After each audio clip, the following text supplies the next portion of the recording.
기도하고 말씀 보겠습니다. 기도하겠습니다. 하나님은 늘 옳습니다. 이렇게 하시든 저렇게 하시든 아니라고 내가 아무리 여겨도 하나님은 늘 옳습니다. 내 마음속에 새겨진 진리가 변함없는 그 진리, 그래서 하나님이 언제나 어디서나 어떻게 인도하시든지 하나님은 늘 옳습니다. 그래서 그리하지 않아도 그러하지 않아도 하나님이 하신다면 그 길을 저희가 순종하고 따르겠습니다. 아버지, 이 고백이 모두 다 저의 고백이 되어지기를 원합니다. 그래서 이 시간에 당신께서 친히 각 사람에게 또 저에게 교회에 말씀하여 주시옵소서. 그래서 말씀하신 것들을 따르고 더 사랑하며 더 연합하며 나아가는 저희 교회가 될 수 있도록 주님 도와주시고, 이 시간에 하나님, 제가 멈출지언정 하나님은 멈추지 마시고 말씀하여 주시옵소서, 사랑하여 주시옵소서, 만져주시옵소서. 주님 감사합니다. 예수 그리스도의 이름으로 기도하였습니다. 아멘. 네, 오늘의 말씀은 요한복음 12장입니다. 요한복음 12장 44절에서 50절까지 말씀입니다. 교독하겠습니다. 제가 먼저 읽겠습니다. 예수께서 외쳐 이르시되 나를 믿는 자는 나를 믿는 것이 아니요 나를 보내신 이를 믿는 것이며, 나는 빛으로 세상에 왔나니 물은 나를 믿는 자로 어둠에 거하지 않게 하려 함이로라.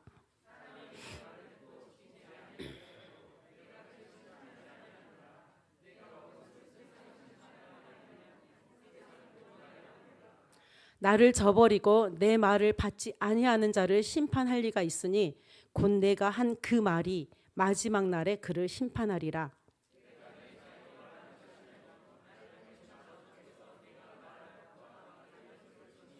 함께 읽겠습니다. 나는 그의 명령이 영생인 줄 아노라.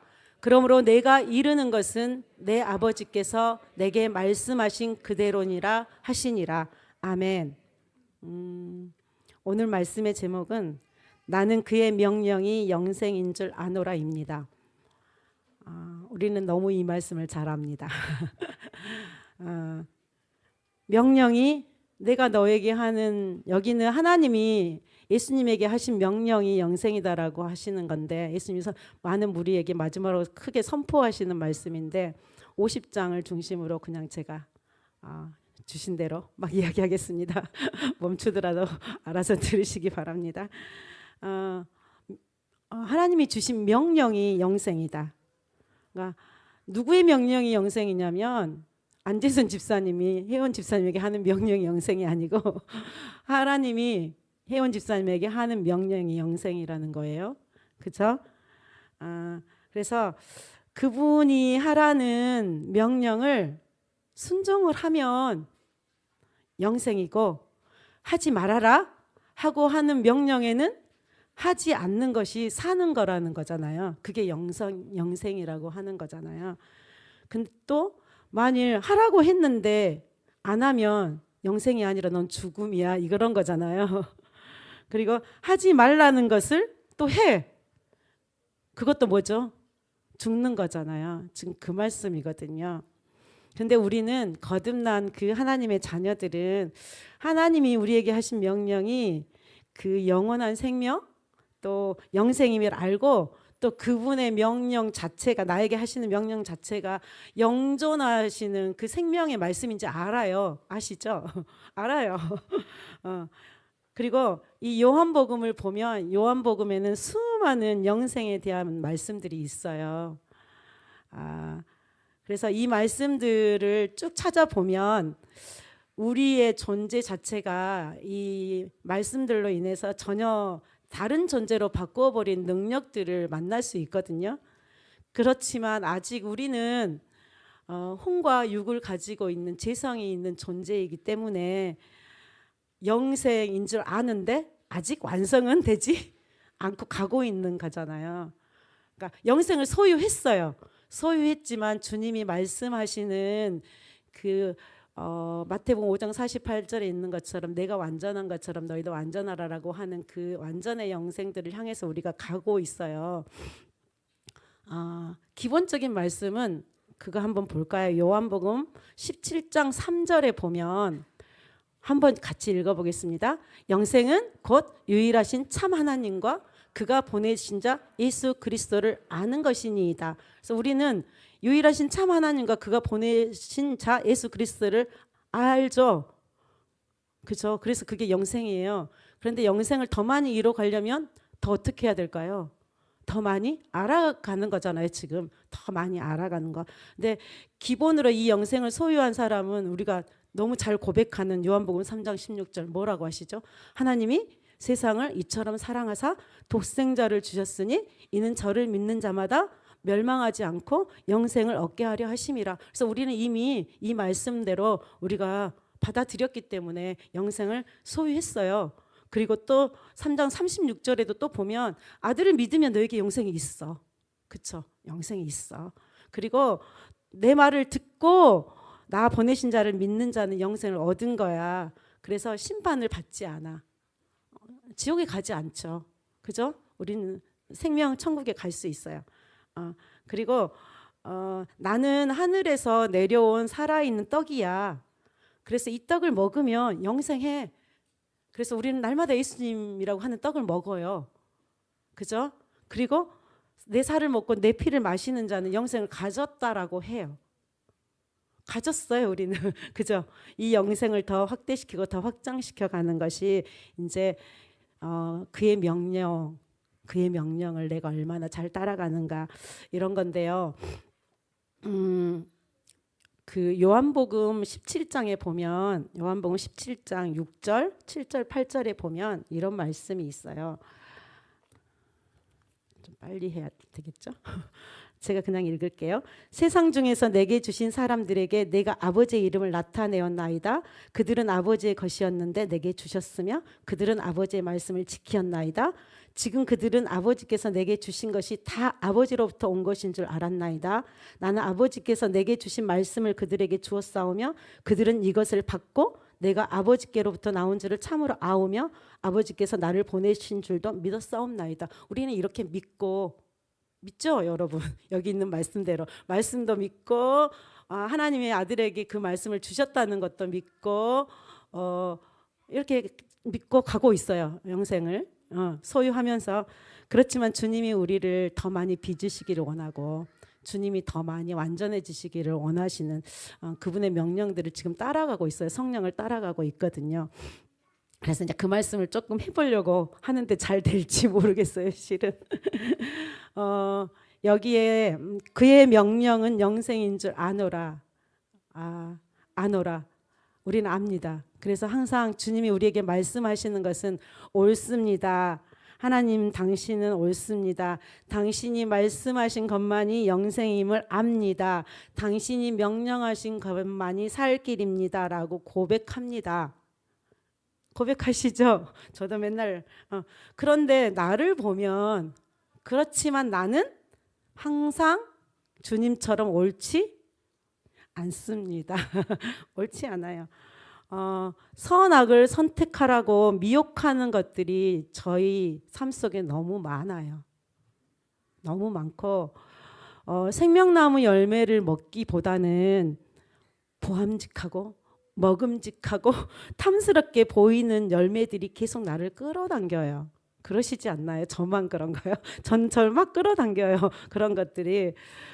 에덴 동산에서 사단이 내 안에 자아가 죽는다라고 주님 말씀하셨는데 죽을까 하노라로 바꿔버렸잖아요. 그걸 매 순간 저는 많이 받아들여요. 여러분은 잘 안 받아들이시죠? 거부. 근데 저는 참 저도 모르게 제가 많이 받아들이는 것 같습니다. 그래서 미혹을 굉장히 많이 받고 있거든요. 그래서 그러면 그분이 하신 명령이 있는데 그 말씀이 이것 때문에 흐려져 버려서 섞여져 버리면 제 안에 의심이 들어오거나 타협해 버리거나 그리고 나한테 주신 게 맞아 라고 스스로 제가 인정하고 막 가버려요. 아니면 그러기도 전에 제가 먼저 가버려요. 어, 저만 많은 건 아니겠죠. 근데 저는 그런다고 해서 포기하지는 않아요. 그냥 포기하진 않고 실패했는데 다시 돌아서서 또 생명나무 대신 주님을 바라보고 또 가잖아요. 여러분들도 그렇게 가시죠? 또 포기하지 않고 다시 또 돌아서서 또 가고 또 가고 따라가거든요. 왜냐하면 우리 안에 왕이신 나의 주님이 명령하신 그 명령이 영생임을 나는 알아요. 분명히 아는데 안 되는 거잖아요. 그래서 따라가는 것이, 순종하는 것이 옳은 명령인지 아닌지 분별이 안 될 때도 너무 많지만 생명나무 대신 주님을 자꾸 바라보다 보면 영생을 더 많이 이뤄간다는 걸 우리는 알기 때문에 그러는 거잖아요. 그리고 또 하나는 우리는 절대 혼자 가진 않아요. 그러시죠? 혼자 잘할 수 있는 것 같지만 실은 혼자 가진 않아요. 왜? 내가 예수 그리스도를 영접했고 예수 그리스도가 나를 위해 십자가에 돌아가셨고 그분이 또 부활하시고 하나님 우편에 올라가셨지만 각자에게 가장 탁월하고 가장 좋은 파트너이신 누구를, 성령님을 우리에게 보내주셨기 때문에 우리는 혼자 가지 않거든요. 그래서 하나님이 원하시는 방법, 명령 이런 것들이 정하신 법이 있는데 그런 것들을 같이 주시면서 이게 바른 거야라고 늘 우리에게 말씀해 주시는 생명의 성령의 법들이 우리 안에서 같이 움직이기 때문에 잘못 가지만 다시 수정해서 갈 수 있기 때문에 저는 포기하지 않고 계속 따라갑니다. 그 하나님이 가장 먼저 인간에게 최초로 하신 그의 명령이 무엇이었는지 아시나요? 아시죠? 가장 처음 하신 명령이 무엇이었나요? 아시잖아요. 창세기 2장 16, 17절 한번 보겠습니다. 저 지금 쉽게 하려고 엄청 노력 중이에요. 창세기 2장 16, 17절 보면 여호와 하나님이 그 사람에게 명하여 이르시되 동산 각종 나무의 열매는 내가 임의로 먹되 선악을 알게 하는 나무의 열매는 먹지 말라. 내가 먹는 날에는 반드시 죽으리라 하시니라. 이게 최초로 하신 명령이거든요. 누구에게 하셨죠? 이때는 하와가 있었어요? 없었어요? 없었습니다. 아직 하와 만들기 전이에요. 아담에게 하셨어요. 그 집안의 가장에게 하셨어요. 근데 이 집안의 가장이 나중에 하와에게 제대로 교육을 못 시켰어요. 그래서 선악을 알게 하는 나무는 그 3장 6절에 보면 먹음직, 보암직, 지혜롭게 할 만큼 탐스럽기도 한 나무라고 되어져 있거든요. 근데 갑자기 저 안에 막 좀 궁금한 게 생기는 거예요. 생명나무하고 선악을 알게 하는 나무, 다른 나무들 많이 있었는데 생명나무 열매는 어떻게 생겼을까요? 여러분 어떻게 생겼을까 생각해 보신 적 있으세요? 갑자기 그게 생각이 나면서 주님이 주신 말씀이 하나가 있어요. 이사야 53장 2절에 보면 그는 주 앞에서 자라나기를 연한 순 같고 마른 땅에서 나온 뿌리 같아서 고운 모양도 없고 풍채도 없은즉 우리가 보기에 흠모할 만한 아름다운 것이 없도다. 예준이 어디 있나요? 예수님은 잘생기셨을까요? 못생기셨을까요?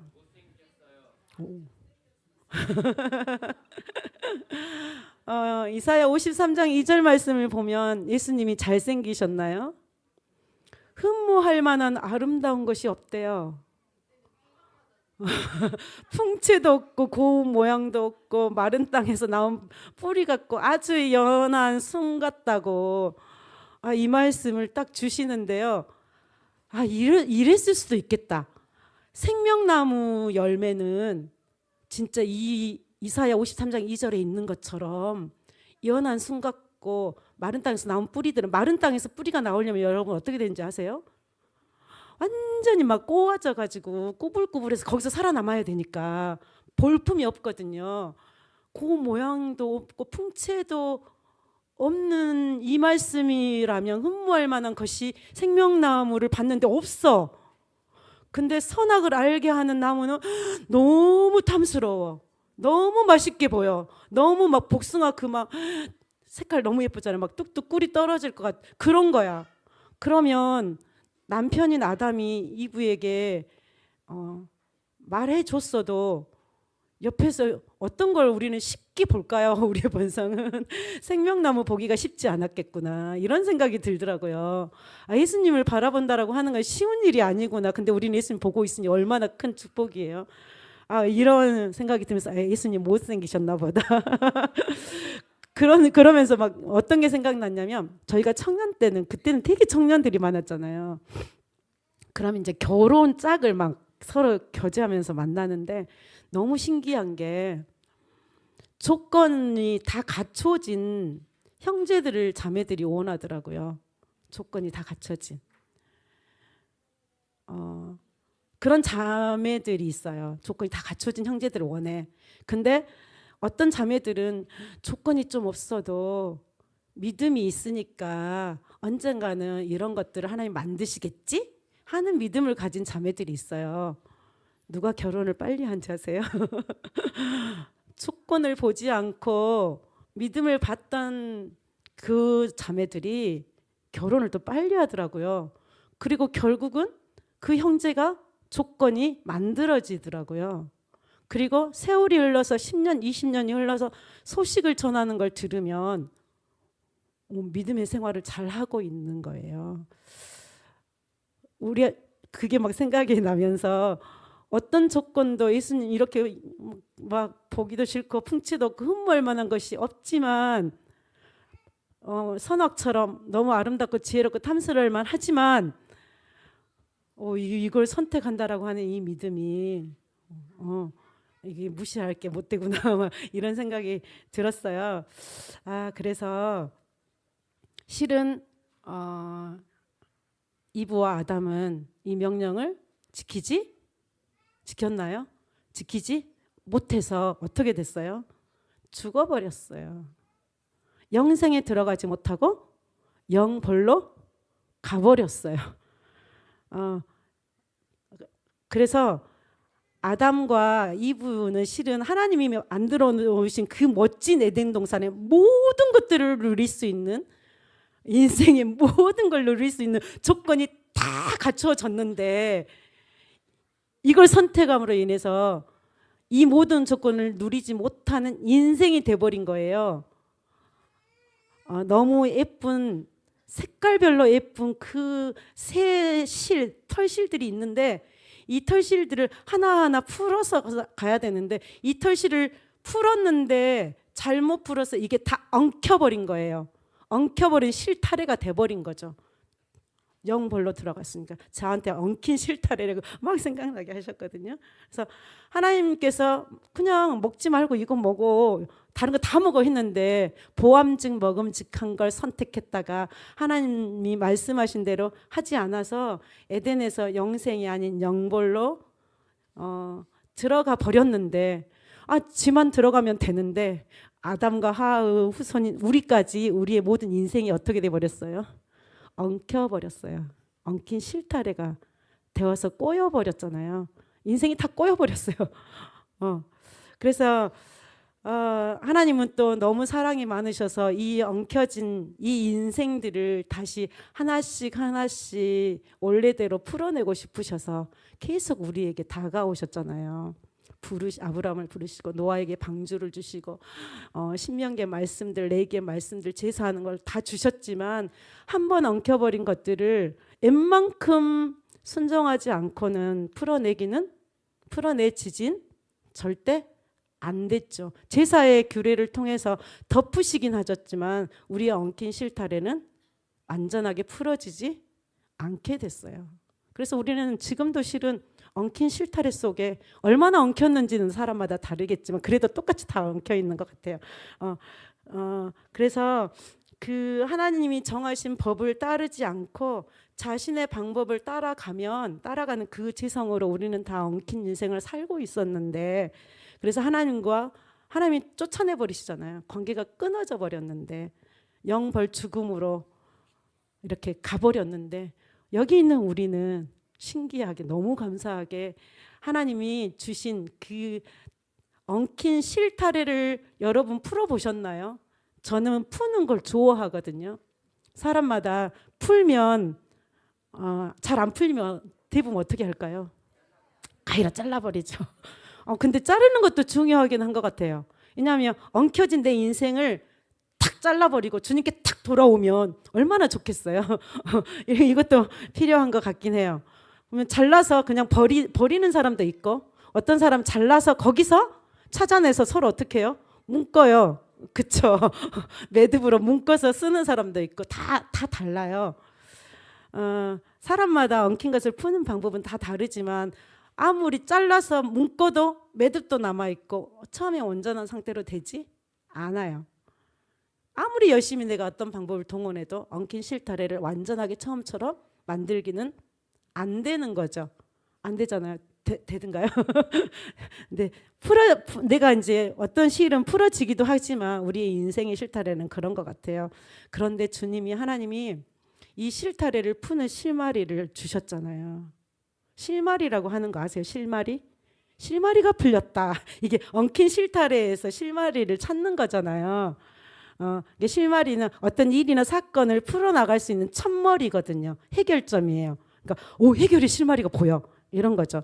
또는 감겨있거나 엉클어진 실의 첫머리가 실마리인데 이 실타래에서 실마리 하나를 딱 찾으면 실은 아주 쉽게 풀어지는 경우들이 꽤 있어요. 근데 우리 인생의 이 실마리가 되는 실타래를 하나님이 주셨어요. 우리가 풀 수 없어요.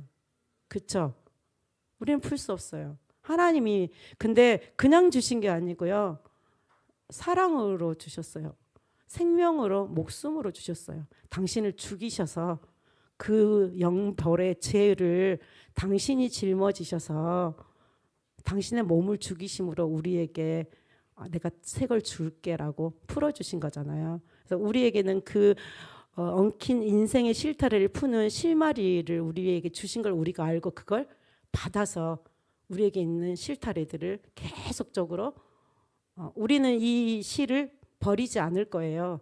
계속 풀어가고 있거든요. 계속 예수 그리스도를 통해서 계속 풀어가고 있는데 실마리를 찾으면 예수 그리스도가 나의 주인이 되시면 신기하게요. 시간은 걸리는데 다 풀어질 거예요, 여러분. 저는 풀어짐을 경험했어요.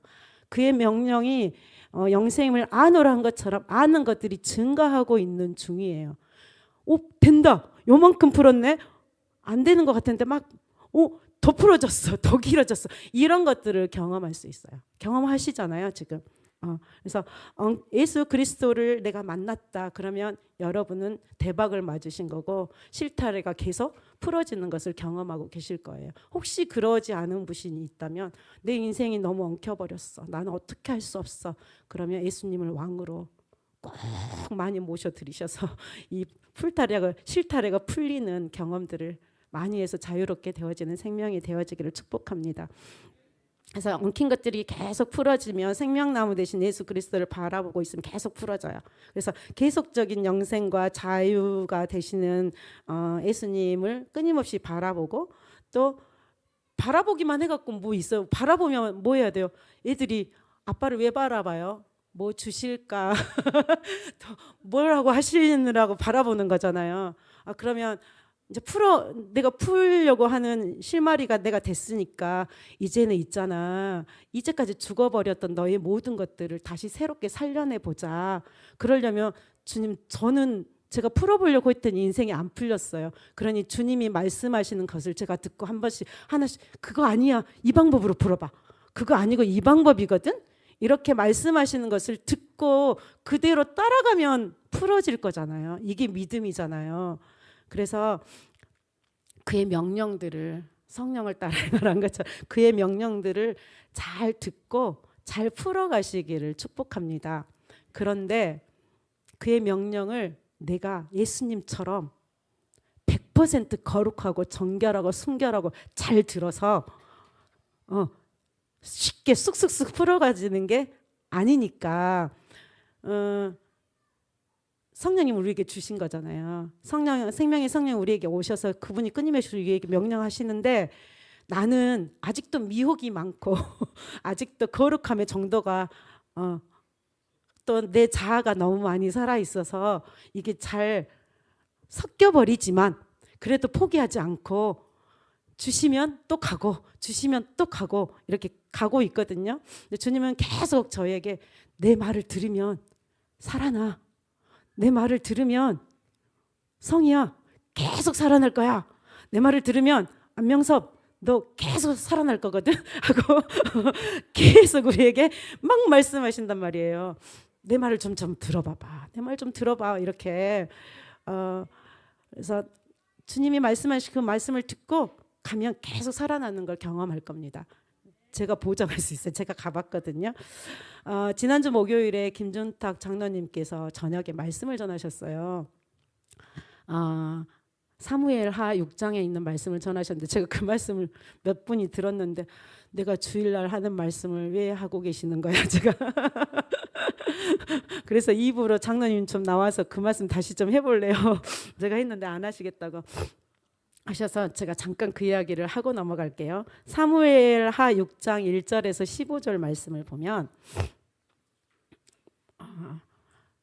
무슨 말씀이냐면 다윗이 이제 왕이 됐어요.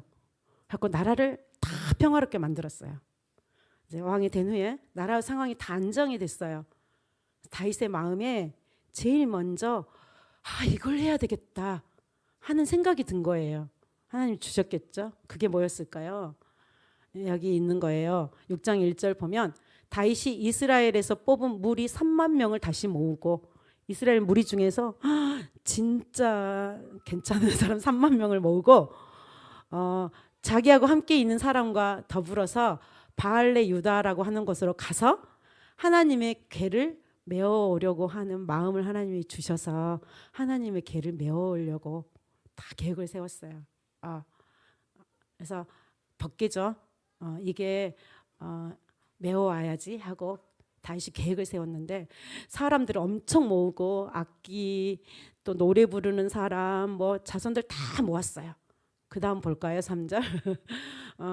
그래가지고 법궤를 모셔올 수레도 너무너무 좋게 멋지게 금마차처럼 해가지고 이 하나님의 궤를 사람들 다 서고 몇만 명이 서고 악기들 뭐 다 서가지고 이 궤를 수레 아비나답 집에서 새 수레에 실었어요. 그리고 아비나답에게 아들 2명이 있었는데 그 아들의 한 아들은 수레 앞에서 한 아들은 수레 뒤에서 이게 이제 메어 옵니다. 또 볼까요? 계속 넘겨주세요. 메어 오는데 5절 볼게요. 메어 오는데 이제 악기로 잣나무로 만들었나 봐요. 여러 악기와 수금과 비파와 소고와 양금과 재금으로 요 앞에서 막 이렇게 앞에서 연주도 했어요. 그다음 또 볼까요? 6절. 근데 연주하면서 그렇게 많은 사람들이 가는데 나곤이라고 하는 타작마당에 이 소들이 딱 거기 들어갔는데 소가 막 뛰어버리니까 수레에 있는 법궤가 어떻게 됐을까요? 같이 뛰었겠잖아요. 그래서 그 중에 한 아들이 이거 떨어지면 안 되지 하고 붙잡았단 말이에요. 붙들었어요. 7절. 붙들었더니 뭐라고 하시냐면 같이 읽어볼까요? 여호와 하나님이 웃사가 잘못함으로 말미암아 진노하사 그를 그곳에서 치시니 그가 거기 하나님의 곁에서 죽으니라. 죽어버려요. 그래서 거기를 베레스 웃사라고 하거든요. 갑자기 끌고 갔는데 한 명이 죽어버려요. 여러분 여기 있는데 갑자기 한 명이 죽었어요. 어떻게 됐겠어요? 이 수레가 그대로 멈췄겠죠. 그대로 멈췄어요. 다 흩어졌어요. 그리고 이 개는 어디로 보냈냐면 다윗 왕은 이스라엘 사람들을 죽이지 않는데요. 이스라엘 사람들을 전쟁통에서도 잘 죽이지 않는데요. 근데 이스라엘 사람이 아닌 가드 사람, 블레셋 가드 사람 오벳 에돔이라고 하는 그 집에 이 법궤를 넣어놔요. 너무 무서워서 또 죽을까 봐. 그랬는데 넣어놓고 다윗은 어쨌을까요? 고민했겠죠. 이상하다. 이렇게 우리가 준비를 많이 했는데 이렇게 준비를 많이 했는데 왜 우사가 죽는 거야? 고민하고 하나님께 묻고 그러면 수레를 궤를 옮겨오는 방법이 있나 하고 찾았겠죠. 그게 3개월 정도 걸린 것 같아요. 찾았어요. 근데 소문이 들려와요. 8절, 9절 막 이렇게 쭉 보면 소문이 들려와요. 그 걔가 갔던 오베데돔의 집이 어떻게 됐다고요? 복을 받았다라고 해요. 그게 소문에 들려와요. 그래서 하나님의 걔가 있는 곳은 진짜 복된 곳이야라고 하는 걸 듣고 다시 다윗성으로 걔를 가져와야 되겠다.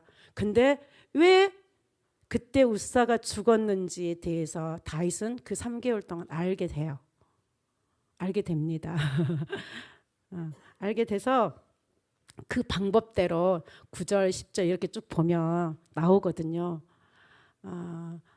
나중에 이제 계속 말씀을 보시면 오벳 에돔은 이 벗개, 원래 벗개가 있으면 그 벗개가 있는 곳은 절대 들여다보면 안 되거든요. 정말 잘 모셔야 되는데 아비나답 집에 복을 내리셨다는 말은 없어요. 20년이 넘게 있었는데, 그렇죠? 그런데 오벳 에돔의 집은 복을 받았다라고 해요. 그러면 이 가드 사람 오벳 에돔은 블레셋 사람이긴 하지만 하나님을 알았지 않았을까 싶어요. 룻처럼. 근데 이 가족들이 하나님의 궤를 두려워하며 얼마나 3개월 동안 모셨을까 하는 생각이 들더라고요. 그리고 나중에 오벳 에돔의 자손들은 성전 문지기가 되고요. 자녀들 손자 해서 62명 이상이 아주 능력이 뛰어난 하나님의 자녀들이 됐다라고 성경에 기록돼 있어요. 근데 이제 다윗 왕이 하나님의 궤는 수레에 싣고 오는 게 아니고, 그 말씀이 어디 있죠? 민수기 4장 15절에 보면 하나님이 정하신 법이 있어요. 벗개를 옮기는 법이 있죠. 여러분 아시나요? 고핫 자손이 어깨에 메고 궤를 옮겨야 되거든요. 여기 4장 15절에 한번 볼까요? 진영을 떠날 때 아론과 그의 아들들이 성소와 성소의 모든 기구 덮는 일을 마치거든 고핫 자손들이 와서 맬 것이니라. 그러나 성물은 만지지 말라. 그들이 죽으리라. 해막 물건 중에서 이것들은 고핫 자손이 맬 것이며, 이 말씀이 분명하게 명령으로 있어요. 그래서 신명기와 민수기에는 굉장히 하나님의 명령들이 많은데 명령으로 율법으로 있습니다. 그래서 이 말씀대로 이제 다윗은 벗개를 메어 옵니다. 그래서 다윗 왕의 벗개를 모시게 돼요. 그래서 너무 기뻐해서 춤추고 막 이런 이야기들이 계속 나오잖아요. 그래서 이 이야기를 저희 장로님이 하셨어요. 그러시면서 뭐라고 하셨냐면, 하나님이 정하신 법이 있는데 그 법을 따르지 않고 다윗은 얼마나 많은 최선을 다했잖아요. 최선을 방법을 사용해서 벗개를 옮겼는데 결국은 죽잖아요, 사람이. 그래서 하나님의 방법으로 하지 않으면 실은 죽어요. 우리도 하나님이 말씀하신 방법대로 하지 않으면 몸은 안 죽을 수 있지만 우리의 영은, 혼은 죽어요, 여러분. 그래서 내 방법으로, 내 생각으로 하면 받으시지 않는다는 것을 다윗은 결국 알게 되고, 오벳 에돔의 집에서 하나님이 명령하신 방법대로 궤를 다윗성으로 옮기게 됩니다. 그래서 성공하게 돼요. 여러분, 이 말씀을 하셨는데, 이 말씀을 제가 들으면서 어떤 생각이 들었냐면, 우리는 내 안에 예수님이 나의 실마리로 오셨지만 끊임없이 내게 사단은 우리가 죽을 때까지, 하늘나라에 갈 때까지 끊임없이 우리를 미혹해요. 선악의 나무로 보암직하고, 그쵸? 먹음직하고 이런 걸로 계속 미혹합니다.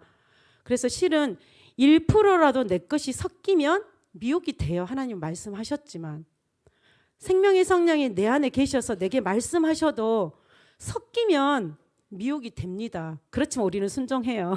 또 포기하지 않고 가요. 그래서 선악의 열매를 나도 모르게 탁 따먹어 버려요.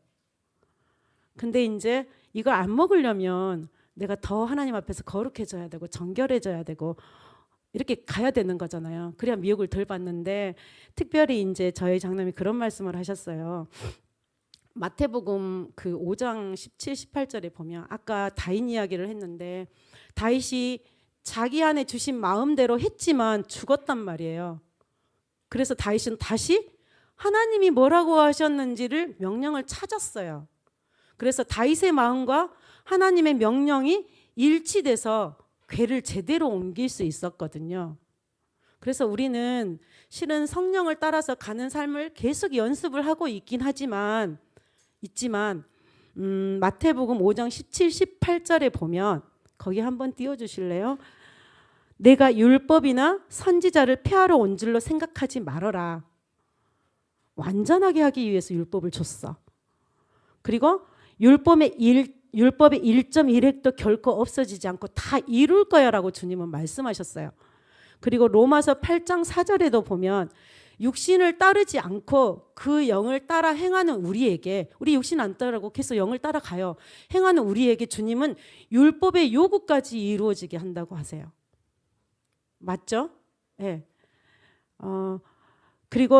그래서 생명의 성령의 법이 내 안에 율법으로 완성이 되긴 하지만 하나님이 우리에게 이제까지 너희들에게 이스라엘 민족에 주었던 그 많은 명령들, 율법들이 다 이루어지게 한다고 하시거든요. 그러면 우리는 성령께서 우리에게 어떤 마음을 주시면 그 주신 마음이 하나님이 이제까지 우리에게 주셨던 그 율법들 안에 있는 것과 일치하는지 이제는 확인하고, 아 맞다, 이대로 가는 게 맞아. 그러면 더 가기가 쉽겠잖아요, 여러분. 그러지 않나요? 좀 느리긴 하지만 이걸 말씀하셨어요.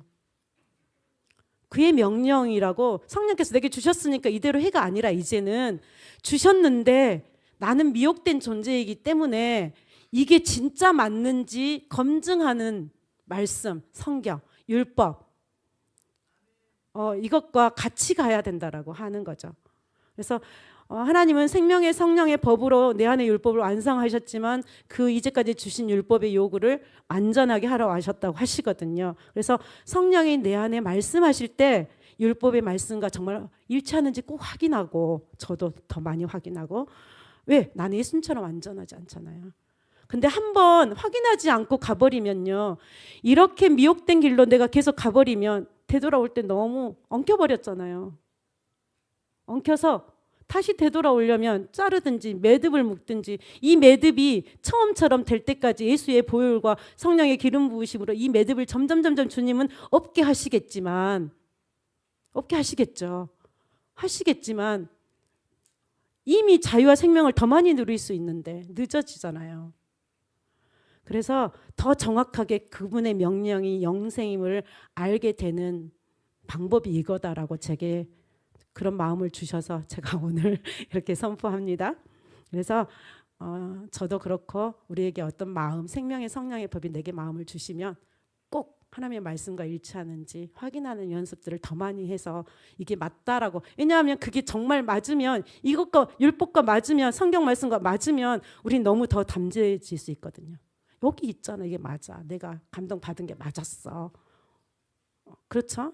그래서 그런 우리가 되어지기를 원하고요.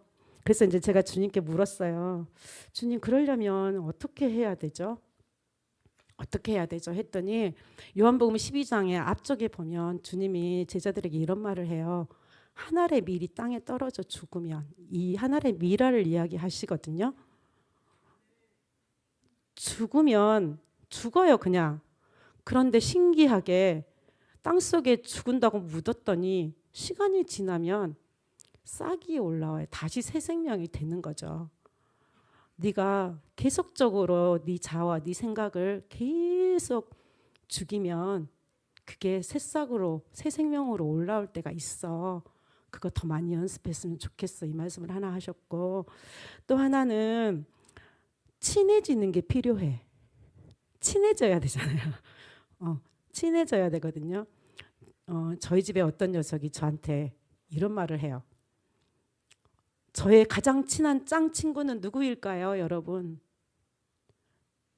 우리 아들이요, 저한테 엄마의 가장 친한 짱친은 아빠잖아. 이렇게 이야기를 했거든요. 그래서 너 그거 어떻게 알았어? 그래서 실은 저희 장로님과 저는 정말 많이 친해졌어요.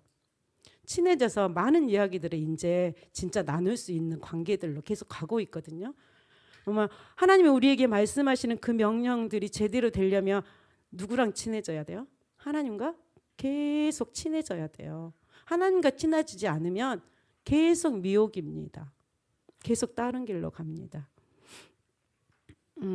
성령께서 내 안에 계시니까 성령과 나는 진짜 좋은 탁월한 파트너를 내가 가지고 있는 거잖아요. 실은 그래서 친해지는 것, 연합, 사귐이 필요한데 제가 요즘에 아이들에게 가르치는 굉장히 새로운 단어가 하나 있어요. 가족 친화 문화라고 하는 게 있거든요. 가족 친화 인증 기업도 있는데 요즘에 저출산과 고령 사회가 너무 지금 저희 나라는 내년 2025년이 되면 초고령 국가가 됩니다. 그리고 1958년 9년부터 1970년대까지 매해 100만 명 이상의 신생아들이 태어났었어요. 작년에 23만 명 태어났습니다. 근데 그 1960년에 태어나셨던 분들이 내년이 되면 65세가 돼요. 그러면 그 고령사회 기준이 만 65세거든요. 그러면 60년대에 태어났던 분부터 지금 55세까지인 분들은 매해 100만 명씩 태어났기 때문에 어떻게 될까요? 계속 우리나라 노인 인구는 계속 늘어날 겁니다. 근데 아이들은 계속 안 나와서 지금 0.73까지 왔거든요. 올해는 얼마나 됐는지 모르겠어요. 그래서 국가가 어떻게 이제 방향을 바꿨냐면 이걸 극복해야 되잖아요. 한 2070년 되면 우리나라 인구가 3,800만 명밖에 안 될 거라고 해요. 그럼 우리의 국가 경쟁력이나 이런 부분은 굉장히 문제가 심각하겠죠. 그리고 지금 평균 수명이 90세 정도 여자들은. 그래서 제가 1년에 한 살씩 평균 수명이 늘어난다고 생각해봐. 그러면 2070년 되면 평균 수명이 140, 150이 됩니다. 2070년이 되려면 지금 25년이니까 35년밖에 안 남았어요. 그러면 어떻게 되는지 아세요? 10명이 있으면요. 6명이 노인이에요. 1명이 아이고요. 그럼 문제는 뭐냐면 3명의 사람이 7명, 6명, 7명을 먹여 살려야 돼요. 여러분 진짜예요. 그래서 제가 아이들에게 너희들은 모두 다 아이를 낳아야 모두 다 결혼해야 돼. 너희들은 모두 아이를 한 명 낳으면 어떻게 되겠니? 너희들 태어날 때 45만 명 태어났는데 남자 여자 합쳐서 45만 명이야. 아이를 낳을 수 있는 사람은 여자밖에 아니잖아. 성비가 거의 비슷해졌으니까 너희들이 한 명 낳으면 22만 명밖에 안 태어나. 그럼 어떻게 해야 되겠니? 너희들 태어나면 수만큼은 해야지. 그럼 2명은 낳아야 되겠지. 2명 낳아가지고 지금 이 인구가 늘어나겠니? 그럼 어떻게 해야 돼? 제가 이렇게 3명은 낳아. 너희들은 3명은 낳아야 돼. 제가 계속 심각한 인식 교육을 시키고 있어요. 실은 너무 심각하거든요. 근데 그것을 해결하기 위해서 여러분 혹시 배고프세요? 시간이 너무 많이 되었네요. 거의 끝나갑니다. 그것을 해결하기 위해서 국가가 한 정책 중에 하나가 가족 친화 문화예요. 그러니까 이것의 근본 원인이 가정이 깨진 데서 나온다라고 생각하고 가족이 어떻게 친해져서 아이를 더 낳고 고령의 노인을 잘 돌볼 수 있을지 그쪽 방향으로 가고 있단 말이에요. 그런데 가족이 친해지려면 나라고 하는 개인과 가족이 또는 기업이 우리가 일터가 국가가 같이 가야 되는 거잖아요. 그러면 개인이 할 수 있는 게 뭐가 있을까요? 여러분이 할 수 있는 게 가족이 친해지려면 여러분 친해지려면 어떻게 친해지세요? 가족은 친하죠? 왜 친해요? 같이 먹잖아요. 그렇죠? 같이 먹어요. 그리고 늘 함께 해요. 잠도 같이 자요. 이렇게 하면 친해져요. 실은 여러분 친해지고 싶으면요 같이 막 해온 집사님을 만나야지 친해지거든요. 안 만나면 안 친해져요. 저는 여러분 중에 안 친한 사람도 있어요. 안 만나니까. 근데 또 같이 먹어요. 먹으면 어떻게 돼요? 우리 친한 사람끼리 먹고 싶어 하잖아요. 내가 예를 들면 평균 집사님 안 좋아하는데 밥 먹자 그러면 먹자는 소리도 안 하겠죠. 그렇죠? 먹으면서 이야기하니까 친해지잖아요. 함께 잠자보세요. 더 친해져요. 이게 이런 걸 주님이 저한테 말씀하시면서 친해져야 된다라고 하셨어요. 누구랑? 하나님과. 하나님과 친해져야 돼요. 친해지지 않으면 그의 명령을 따르는 영생들이 늦어져요. 하나님과 더 많이 친해지시길 축복합니다. 근데요 하나님과만 친해지면 안 돼요. 여러분 하나님 우리에게 이 땅을 주셨고 우리에게 사람들을 주셨기 때문에 누구하고 친해져야 돼요? 그 다음에 가족과 가장 친해져야 돼요. 여러분 가족과 친해지려고 노력하시잖아요. 가족과 친해지지 않으면 안 돼요. 같은 가족인데 다른 방을 쓰고, 같은 가족인데 나간지 들어온지도 모르고, 가족이니까 아들아 지금 몇 시인데 어디냐 그런 거잖아요. 더 많이 친해지시기를 원해요. 저는 계속 친해지려고 하는데 가족과 친해져야, 가족과 연합하셔야 돼요. 그래서 여러분이 이거 하시잖아요. 주님이 자기 사람들을 요한복음 13장 1절에 보면 자기 사람을 끝까지 사랑하시니라고 하세요. 가론유다까지 끝까지 사랑하시니라. 여러분의 가족들을 내 마음에 안 들어도 끝까지 사랑하시는 이 연합을 많이 이루시기를 축복합니다. 그리고 포기하지 마세요. 예수님도 포기하지 않으셨는데 그 예수님이 포기하지 않으신 끝까지 사랑하시니라 라고 죽음을 무릅쓰고서 우리를 사랑하셨잖아요. 그 사랑으로 자식을, 남편을, 형제 자매를, 저도 그렇게 못하지만 끝까지 사랑하는 그 연합이 있기를 원하고, 또 우리 성도들도 우리 교회에 있는 사람들끼리 더 많이 친해집시다. 더 많이 먹고 그래야지 우리가 주일에, 여러분 주일에 말씀을, 예배의 기름 부으심을 받고 세상에 나가서 일하는 거잖아요. 그렇죠? 세상에서 일해가지고 쉬려고 오기도 하지만 실은 예배는 여기서 풍성함을 받아서 내가 속한 세상에 가서 나눠주는 거잖아요. 세상과의 연합도 엄청 중요해요. 나 믿으니까 안 믿는 이게 아니고요. 안 믿는 사람들에게 저는 더 잘합니다. 진짜로. 그 사람들이 인정할 수 있게끔 일찍 출근해서 먹을 거 다 챙겨주고 다 이야기 들어주고 막 하거든요. 세상과도 더 많이 정복하고 연합하는 여러분들, 영향력을 끼치는 여러분들이 되기를 원해요. 그래서 하나님이 저에게 더 많이 친해져라 너희들 더 많이 친해져 라고 말씀하시면서 혼자 안 되잖아. 너희들에게 가장 훌륭하고 가장 탁월한 파트너 성령님이 너하고 함께 하셔.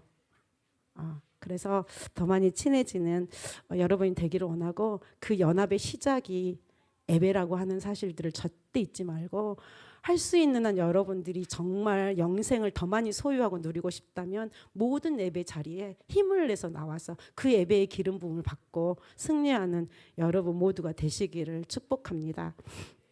그래서 마지막으로 하나님이 우리에게 주신 정말 좋은 말씀이 하나 있어요.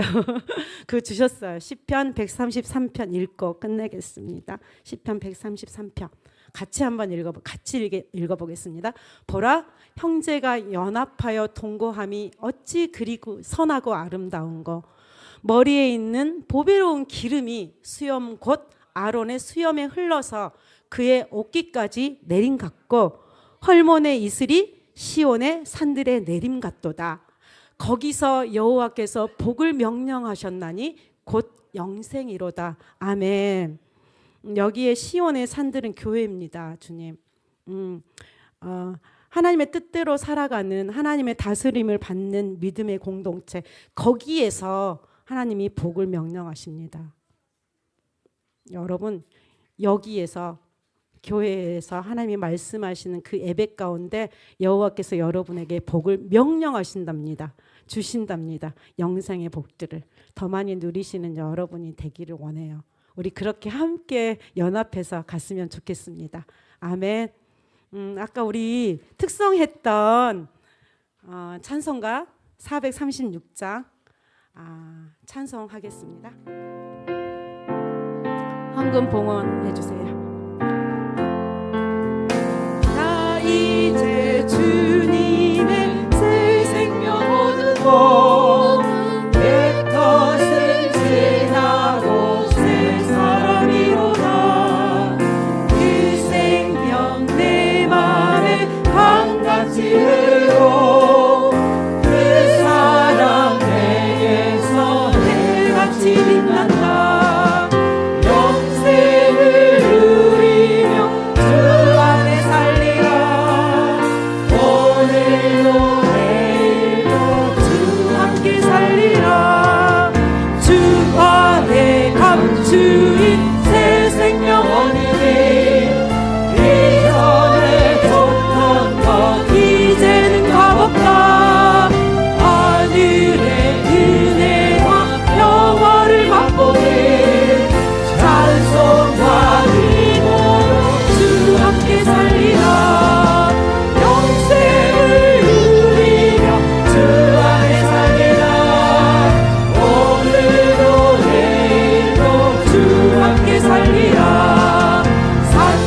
땅도 조목도 새 것이 되었고 죄인도 원수도 친구로 변한다.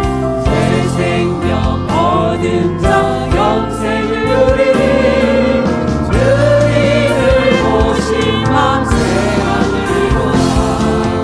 영생을 누리며 주 안에 살리라. 오늘도 내일도 주 함께 살리라. 주 따라가는 길 험하고 멀어도 찬송을 부르며 뒤따라가리라. 나 주를 모시고 영원히 살리라. 날마다 섬기며 주 함께 살리라. 영생을 누리며 주 안에 살리라. 오늘도 내일도 주 함께 살리라. 아멘. 저기 김준탁 장로님께서 나오셔서 봉헌 기도와 축도해 주시겠습니다.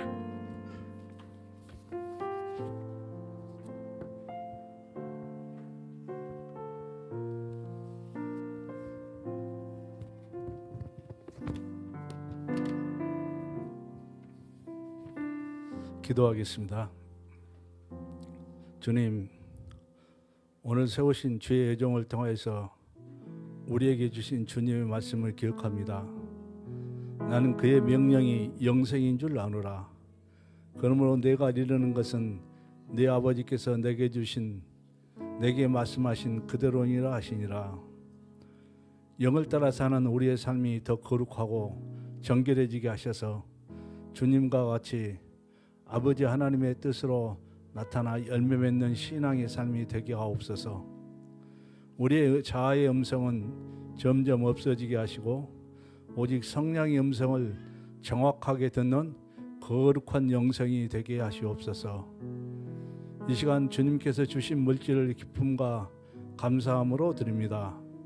아버지께서 거두게 하신 물질을 말씀에 의지하여 11조 감사헌금, 건축헌금 등등 모든 것이 주님의 은혜요 사랑임을 고백합니다.